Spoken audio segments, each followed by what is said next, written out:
Les piranhas, les crocodiles et tous les vers qui sont dans l'eau. Les piranhas, les crocodiles et tous les vers qui sont dans l'eau. Dans la forêt, les singes hurleurs, ça m'est égal, je n'ai pas peur. Adieu l'ennui qui me tenaille, demain je m'en vais en Guyane.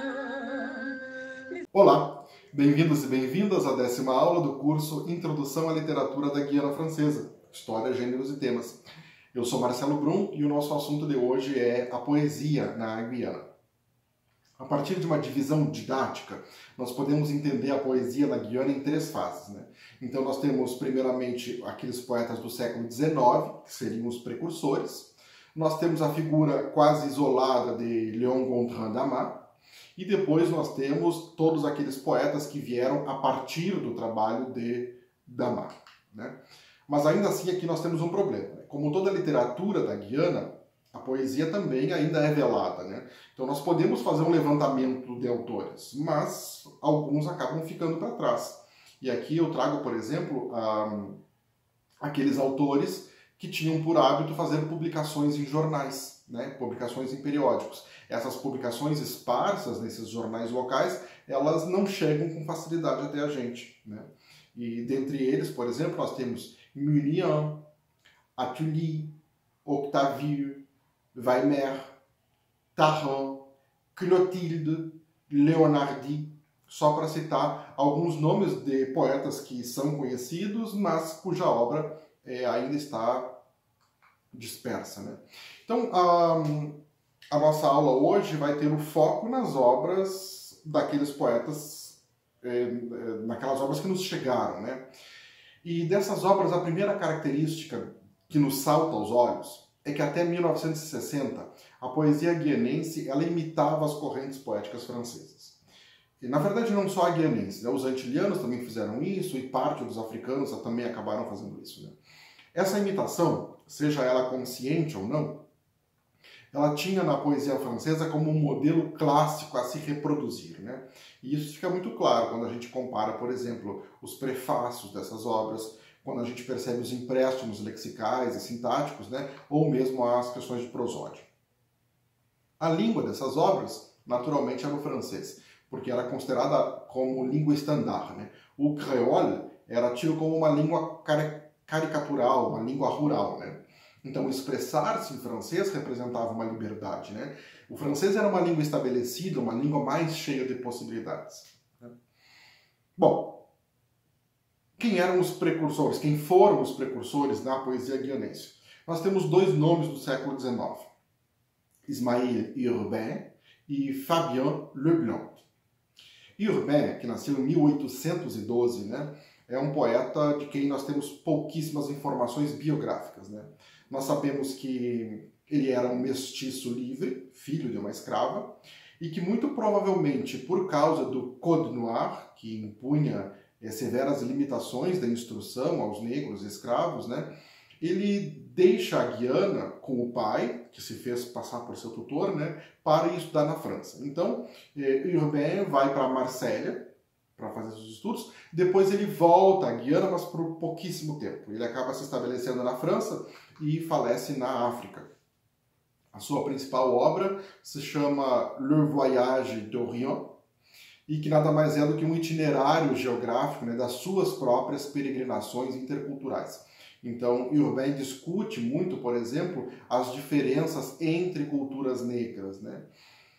É uma poesia plena de convicções, de posições ideológicas, né, que bate muito na opressão dos povos e que dialoga sempre com a colonização, com a dominação branca e com o sofrimento dos escravos. Há quem considere Urbain como o pai da negritude, né? E isso lembrando que antes da cristalização do movimento da negritude, né? E uma segunda característica das suas obras é a forte inspiração religiosa. Muitos poemas são como orações, se não propriamente orações, né? Eu trago aqui o nome de 2 deles que vale muito a pena conhecermos, que são Prière e Prière à une blanche. Depois nós temos a figura do Fabien Flavien Leblanc. Leblanc teve uma história bem diferente do Urbain. Ele era filho de um naturalista francês, que foi para a Guiana no final do século XIX, por causa de pesquisas sobre a quina, né? A quina, aquela planta de onde se extrai a quinina e o sulfato de quinino, né? Há séculos usado no tratamento contra a malária e também na produção de refrigerantes, etc. A obra de Leblond canta as riquezas da Guiana, né? Então ele tem, por exemplo, L'Oreille, Poème de la Comté, que foi publicado em Bordeaux em 1862, que são poemas que seguem a tradição épica da epopeia, né? Então eles são divididos em cantos, inclusive com alusões às divindades gregas, né? Ele conta, então, a história do colono guianense que é guiado por um anjo até as jazidas de ouro da Guiana, né? Mas por causa da descrição local, né, da descrição local que ele oferece nessa poesia, é uma ocasião para o leitor, então, se transportar para a época mais forte do garimpo na Guiana, né, na época da colonização e dos embates entre Victor Hugo e os marrons, né, os negros refugiados. Então, o Leblond ele canta essas belezas da Guiana, considerando a Guiana como um paraíso terrestre. Outra curiosidade é que Leblond deixou documentos sobre a Guiana, né? De fato, ele percorreu e mapeou todo o território. Inclusive, ele deixa um mapa que é considerado como o mais preciso da Guiana, né, do século XIX. Então, para além do L'Oreille, do Poème de la Comté, que eu já citei, ele tem um outro muito representativo, quando ele canta as maravilhas do ouro e da Guiana, que se chama Je chante ces métals. E aí nós chegamos na figura do Léon Gontran Damas, já no século XX, né? Talvez seja a personalidade mais conhecida da Guiana, pela literatura, pelo seu movimento na negritude e pelo seu engajamento político, né, pela sua atuação política, né. Ele é considerado como um primeiro escritor engajado, né, na causa dos negros, né, e o escritor mais negro dos escritores da negritude. Damas nasce em Cayenne, em 1912, mas depois ele vai estudar na Martinica, onde ele conhece Aimé Césaire, e depois ele ainda vai para Paris. Em Paris, ele estuda russo, estuda japonês, e ele cursa direito, cursa letras e também ciências econômicas e históricas. Em 1930, Damas tem contato com Senghor, né? Nessa mesma época ele frequentava La Revue du Monde Noir, que era um círculo literário, né? Um espaço para promover publicações de autores negros.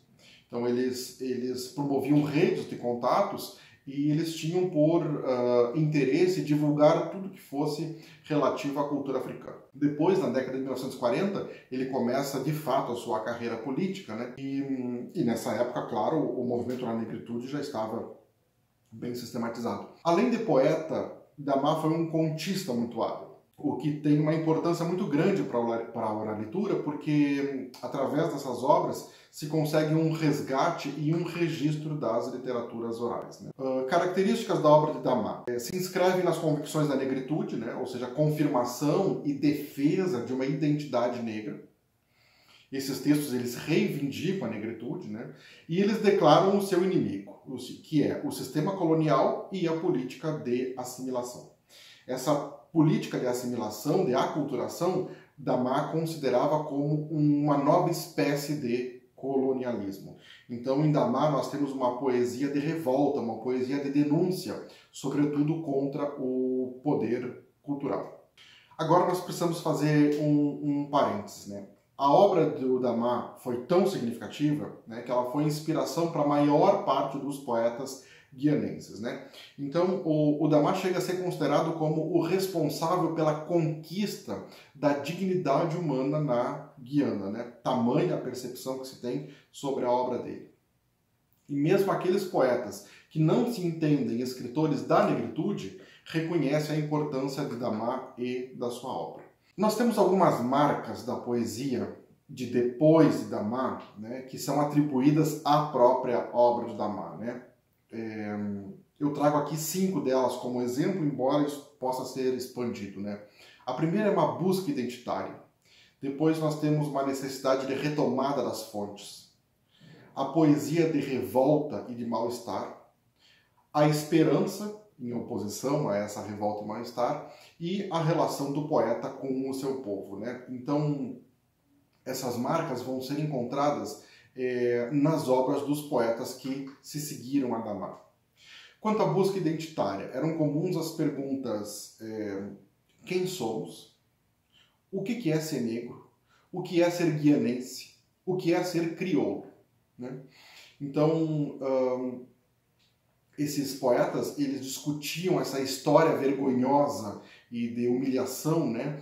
E de habitantes de um lugar explorado e violado pela escravidão, pela colonização e pelas prisões, né? Negros e brancos não teriam a mesma história e não teriam os mesmos heróis. Quanto à retomada das fontes, essas obras trazem uma necessidade de afirmação da ascendência africana, né? Às vezes até de uma África idealizada, uma África que só existe no imaginário das pessoas, né? Mas, de fato, ela era considerada como uma alma mater, né? E é muito comum, então, nós encontrarmos referências de que nós somos filhos da mãe África, né? E um sentimento de pertencimento à nossa África. Quanto à poesia de revolta e de mal-estar, essas obras muito comumente eram inspiradas em memórias dolorosas, né? E aí nós voltamos ao assunto da escravidão, das prisões forçadas, da colonização e da assimilação cultural, né? Então, depois do Damas, se percebe nas obras literárias um sentimento generalizado de mal-estar, que se opõe ao quarto ponto, que é a esperança. Apesar desse mal-estar, essa esperança, esse desejo de apagar as humilhações e recobrar a dignidade. Então essa poesia também, ela é otimista no sentido em que ela busca transformar o silêncio, transformar o medo, o apagamento e a morte. E por fim, um quinto ponto comum nessa poesia a partir de Damas é a relação do poeta e do seu povo, né? Porque o poeta, ele acaba se sentindo como um porta-voz. O poeta tanto carrega a cruz, como ele tem o poder do exorcismo, né? Da catarse coletiva, né? E nesse sentido, poeta e povo se confundem, né? Assim como se trata a África por minha África, eles vão tratar os seus como o meu povo, certo? Bom, agora eu fecho esse parênteses e volto então para os poetas a partir, os poetas mais representativos pós a obra de Damas. O primeiro que nós temos é o Eli Stefansson, então, né, que é um dos raros que não cantam as belezas da Guiana. O Stefansson ele não põe em relevo as festividades da Guiana, como o carnaval, ele não traz atenção para o charme das Dudu Creole, né, e ele não aborda o exotismo que está presente no imaginário de muita gente, né. Por outro lado, ele também não cai no elogio exacerbado e ele não cai nesse discurso de retorno às raízes africanas. O Stefansson, ele era um revolucionário, né? Ele traz na sua obra uma série de denúncias, né? E ele tem uma outra visão do Le Mal du Pays da Guiana, né? Que seria a relação entre o colonizador e o povo silenciado. Ele tem textos muito fortes, onde inclusive ele acusa os guianenses de terem escolhido o medo, né? Mas logo em seguida essa raiva dá lugar a uma esperança, né? E aí essa esperança vence a indignação e aí começa um combate, né, do sofrimento e da decepção. Bom, passando de Stefansson, agora nós vamos para poetas talvez menos conhecidos, mas não menos importantes. Então nós temos Jules Languet, que nasceu em Cayenne em 1938, estudou na Guiana e foi servir na Marinha Francesa, né? E ao voltar para a Guiana, ele se dedica à agricultura, que era uma das suas paixões, né? Os seus primeiros textos, então, são da época da adolescência. Outro poeta se chama Arsène Bouyer d'Angoma, nascido em 1928. Ele trabalhou na área da educação, tanto na Guiana quanto na África quanto na França, né? E ele tem 3 mulheres como seu moto de trabalho, né? Então, ele trabalha com a perspectiva da ameríndia, da Bushinengue e da crioula, né? Ele nomeia essas mulheres, então. A primeira se chama Aneke, a segunda Chitainá e a terceira Chabinda, né? E essas 3 mulheres, obviamente, então elas representam culturas, né?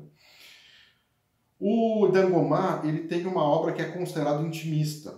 Um outro poeta se chama Isaí Wakapu, nascido em 1945. Ele escreve desde adolescente, né?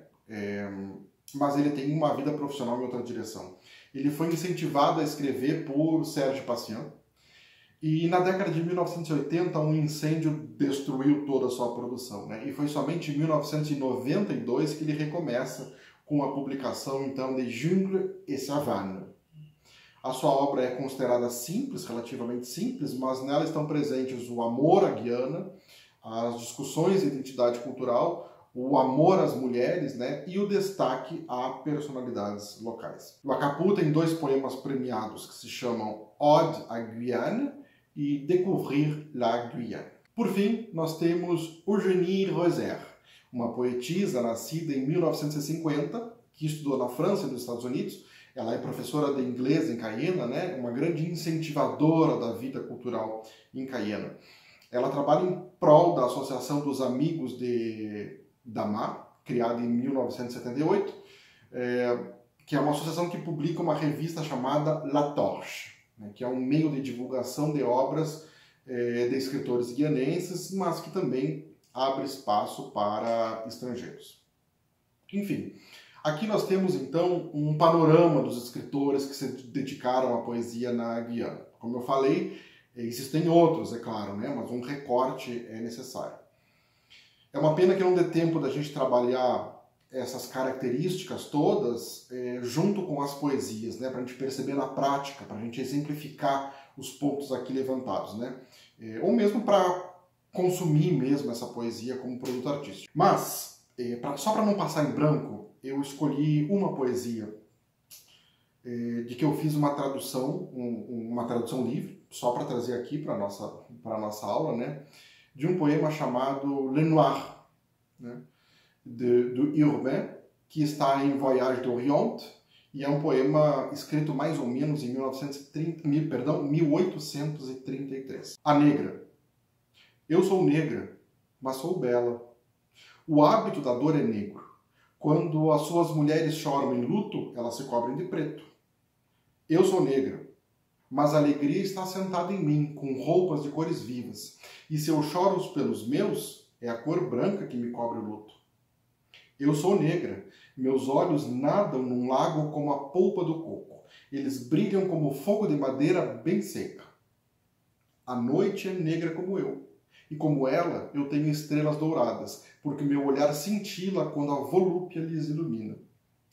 Eu sou negra, e é dos meus dentes que dizem: eis as ovelhinhas brancas que voltam do lavadouro. Foi só depois de os conhecermos que descobrimos a brancura das musselinas indianas. Eu sou negra. Veja, a minha boca é um banquete de prazeres incríveis, é a taça onde bebemos felicidade, e meus lábios são vermelhos como o vinho que enche a boca às inundações. Eu sou negra. Meu seio é atraente, meu peito é como sapoti, duro e doce, pronto para as carícias do homem. E o leite que eles derramam nos lábios das crianças é como o das novilhas. Eu sou negra. Minhas formas são delicadas e harmoniosamente equilibradas, assim como o tronco da bananeira que conta os meus anos. Venha me ver andar com a minha melhor roupa, quando o vento a entreabre e lhe mostra minhas coxas lisas. Venha ao meio-dia e verá a brisa que levanta minha roupa íntima para deixar que meus seios ardentes respirem. Venha à noite, nas nossas enseadas sinuosas, então a minha cabeça se joga para trás, o meu corpo se meneia como a proa de um navio que pede as carícias da onda. Minhas formas arredondadas e graciosas se projetam sob a minha roupa. Então, pensará que sou negra? Mas eu sou negra. Quando, inebriado, você se jogou na minha cama em convulsões de prazer e quis esconder as mãos dos meus cabelos de lã, notou que eu era negra? Mas eu sou negra. Quando o prazer apunhala a sua carne com 1000 espinhos e seu corpo se deita suavemente no meu, você se dá conta de que eu sou negra? Mas eu sou negra. Minha pele pareceu menos lisa do que a das suas brancas? Meu olhar é menos doce? Meus lábios lhe machucaram? Você nunca me conquistou, eu, cavalo indomado que o prazer irrita sem jamais vencer. Você que passa, não diga que eu sou negra, que meus lábios são grossos, que o meu cheiro é ruim. Mas considere as minhas curvas lascivas, meus olhos amorosos e a minha carne inebriante. E venha para minha cama. Eu sou negra. Eu sou bela. Então, esse poema de Urbain eu acho muito representativo, né, de uma literatura do século XIX, e nós precisamos de chaves de leitura para entender esse texto, né? E a primeira delas é Temporal, um texto de 1830, né? Que chama a atenção para a sexualização da mulher negra, né? E trabalha constantemente com essa oposição de cor da pele e beleza, né? Por mais que a gente perceba esses momentos de aceitação dessa sexualização, né? A gente também vê uma resignação ao lado de um pedido de atenção, um pedido de humanidade, né? Essa luta interna pelo entender-se negro e conviver em meio à necessidade de aceitação da superioridade branca. É claro também que por razões temporais a gente não pode colocar essa poesia nem no movimento feminista ou na negritude, né? Mas a gente percebe que é um texto que engendra caminhos por onde essas discussões viriam passar futuramente, né? E outra coisa que eu fico me pensando quando eu me deparo com esse texto é: quem mais, em 1830, estava pensando na mulher negra, no bem-estar, no que era, no que representava? Né? Enfim, eu fico por aqui, com a esperança de ter despertado pelo menos uma curiosidade sobre a poesia da Guiana, que vale muito a pena ser conhecida, ser lida e ser estudada. Então, até a próxima.